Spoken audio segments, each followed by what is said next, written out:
They called her a witch, a cursed child, a shadow no one wanted. On the streets of Lagos, little Amina slept under torn cartons and broken sheds. Her hair was tangled, her eyes hollow, but her spirit unbroken. She was only 15. Yet, the whispers followed her wherever she went. "Stay away from her," the women hissed at the market. "She brings misfortune," the men muttered, clutching their children tighter. Her name was Amina, but to many, she was nothing more than an omen of doom. It hadn't always been like this. Once, Amina had a home, a mother who hummed songs at night, whose warm embrace was her whole world. But one stormy evening, lightning split the skies, thunder shook the earth, and her mother's frail body gave in to sickness. At the funeral, while grief hung heavy in the air, the village pastor's voice boomed with accusation. "This girl carries a dark spirit. She is the reason calamity visits us." His words fell like a curse. The villagers nodded, fear replacing compassion. And that night, Amina was banished. Alone, branded forever. From then on, the city became her prison. She walked barefoot in shadows, her stomach growling louder than the honking buses. She begged for scraps at the market, washed car windshields at traffic lights, and slept in corners where dogs snarled and rats fed. Yet through it all, she whispered to herself, "Mama said, I carry light, not darkness, light." But destiny had plans greater than her suffering. Far away, in a mansion of glass and gold, lived Chief Adewale, a billionaire whose name echoed in every business circle. He owned banks, oil wells, estates. Yet, despite his riches, his household was drowning in sorrow. For his only daughter, Adeola, lay pale on a hospital bed. Doctors came from abroad, professors from universities, herbalists from distant villages. Yet, her sickness only worsened. She couldn't eat. She couldn't speak. And every night she screamed in pain, her voice echoing through the mansion like a haunting spirit. Her mother, Madame Bola, wept until her eyes were swollen.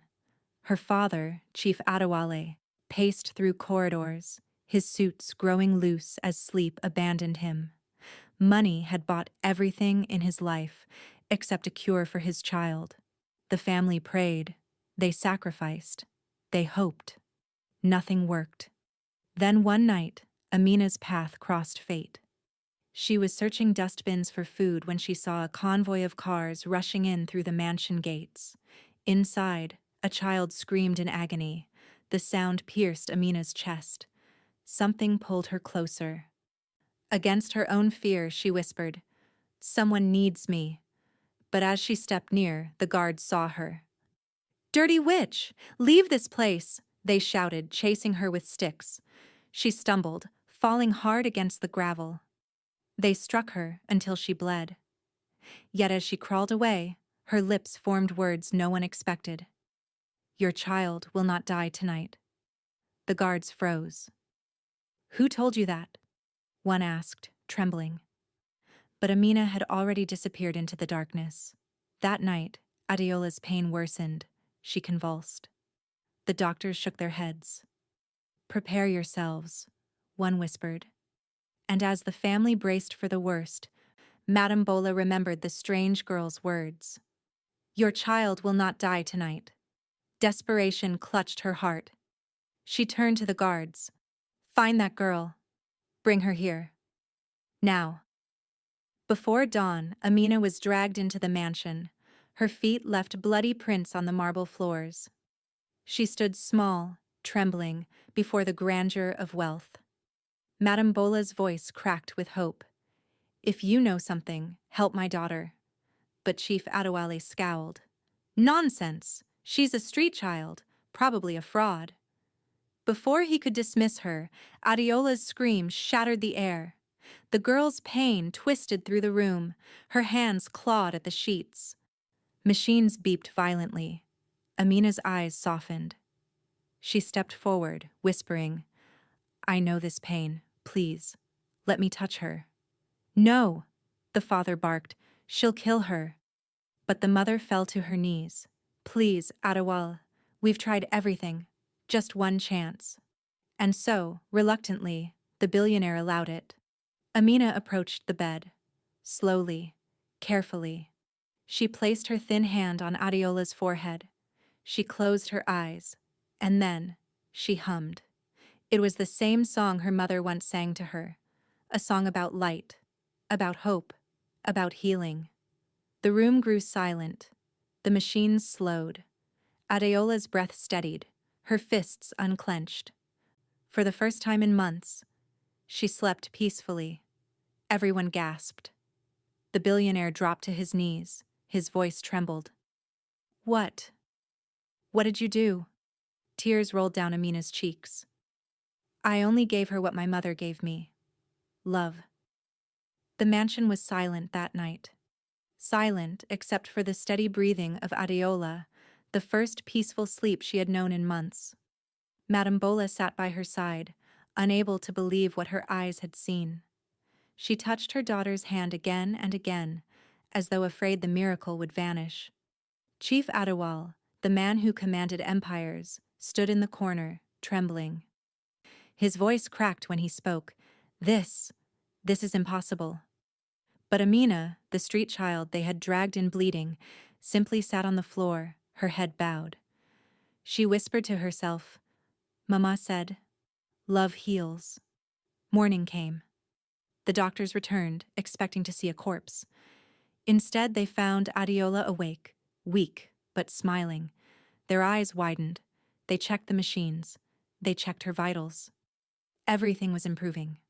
One of them stammered, Chief, we cannot explain this. The billionaire dismissed them with a wave of his hand. His gaze never left Amina. From that day, the girl who was once chased from markets became the strange guest of the mansion. Every night she sat by Adeola's bed, humming softly, stroking her hair, whispering prayers that were not written in books, but carved in pain and hope. Adeola grew stronger. She began to eat. She laughed again. She walked across the marble floors, holding Amina's hand for balance. For the first time in months, joy returned to the mansion. But outside its gates, the world had begun to whisper. The guards who had seen Amina's first words, "Your child will not die tonight," spread the story in hushed voices. Soon, the street sellers, the drivers, the neighbors all knew. The billionaire's daughter was healed, and it was the homeless witch girl who had done it. Suspicion returned like wildfire. It is not healing, some spat. It is witchcraft. She has bewitched the child to look healthy. She wants to destroy the chief's family from within. The words grew louder. Rumors sharpened like knives. Even inside the mansion, tension thickened. Chief Adewale could not rest. He watched Amina closely, studying her every move. Each time Adeola laughed, he wondered, was this joy real, or a curse waiting to strike? One evening he called his wife aside.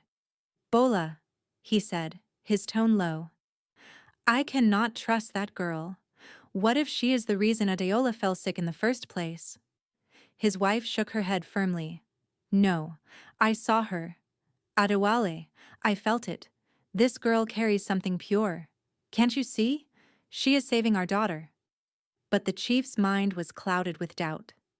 For a man who built his empire on control, the thought that his child's life now rested in the hands of a street orphan terrified him. That night, he made a call. The next morning, a black SUV pulled into the compound. Out stepped Pastor Ezekiel, the same pastor who years ago had branded Amina a witch. His presence made the guards bow. His words carried weight. His prayers thundered like storms. He entered the mansion, his Bible tucked under his arm. When his eyes landed on Amina, recognition lit them with fire. You, he barked. I know this girl. She is the very witch I cast out years ago. And now you have welcomed her into your home? Madame Bola stepped forward, shielding Amina. Pastor, no, you are wrong. She has healed my child. But the pastor's voice grew louder, filling the hall. Do not be deceived. The devil disguises as light. This child is dangerous. Send her away before your entire household is destroyed. Amina trembled. Her knees weakened. The memories of being cast out returned like a flood. The stairs, the stones thrown, the hunger that followed. And now, once again, she stood accused. Adeola, still fragile, clung to her father's arm. Her small voice pleaded, Papa, please, don't let them take her. Chief Adewale's heart wavered. Between his daughter's trust and the pastor's thunderous warnings, he was torn. Then, in a voice that shook the room, he declared, We will test her. If she is truly from God, she will stand. But if she carries darkness, it will be revealed. The mansion erupted in tension. A test of the spirit was about to begin. And Amina, the girl who carried nothing but love, was about to face her greatest trial yet. The air inside the mansion was heavy, silent, waiting. The guards lined the walls. The servants stood at the corners, whispering prayers under their breath. At the center of the grand hall stood Amina, barefoot, trembling yet unyielding. Before her was Pastor Ezekiel, his Bible open, his voice booming like thunder. This child carries darkness. Tonight, we will prove it. Chief Adewale stood beside him, arms folded, his face carved with conflict. Madame Bola clutched Adeola close, her eyes wet with fear. A circle of salt was poured on the marble floor. Candles flickered. Incense filled the air. Pastor Ezekiel raised his hand. If you are not of God, you will not survive this test. Step into the circle. Amina's heart raced. She remembered the night she had been cast out. The same man's voice. The same accusations. The same fear. But then, she heard her mother's voice within her heart. My child, you carry light. Walk in it. Her legs moved. Steady now. She stepped into the circle. The pastor shouted prayers, his words sharp as knives. He waved his Bible. He sprinkled holy water that splashed onto her skin. Amina closed her eyes. She whispered softly, not prayers of fear, but a song. The same song her mother had taught her, the song she had sung to Adeola, a song of love, a song of light. The hall grew still. The flames of the candles flickered higher, not lower. The incense smoke rose, curling like a gentle embrace. And as Amina's voice filled the room, Adeola broke free from her mother's arms and ran into the circle. She hugged Amina tightly. Papa, can't you see? She is light. She is my sister. The billionaire staggered back, his knees weakening. Tears filled his eyes as he watched his once dying daughter laugh, her face glowing with health. Pastor Ezekiel's voice faltered. His thunder turned to silence. His Bible slipped from his grip. The people in the hall stared, stunned. And then Chief Adewale's voice rose, strong, unshaken. You called her a witch.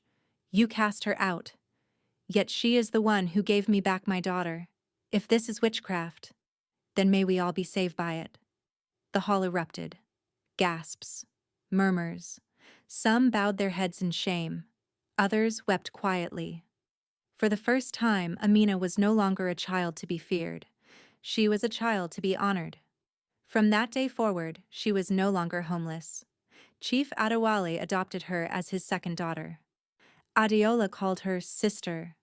Madame Bola called her blessing. And the mansion that once echoed with pain now rang with laughter and joy. But Amina's heart remained humble.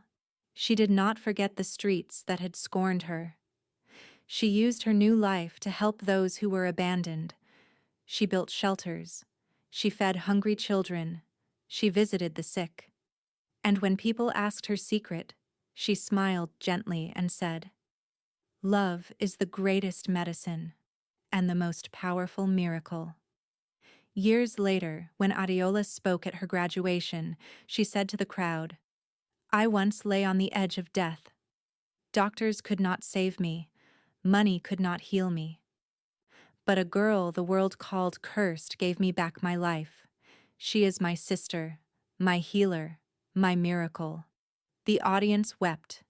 The applause thundered. And in that moment the world knew the truth. The one the world throws away may be the very hand God chooses to heal it.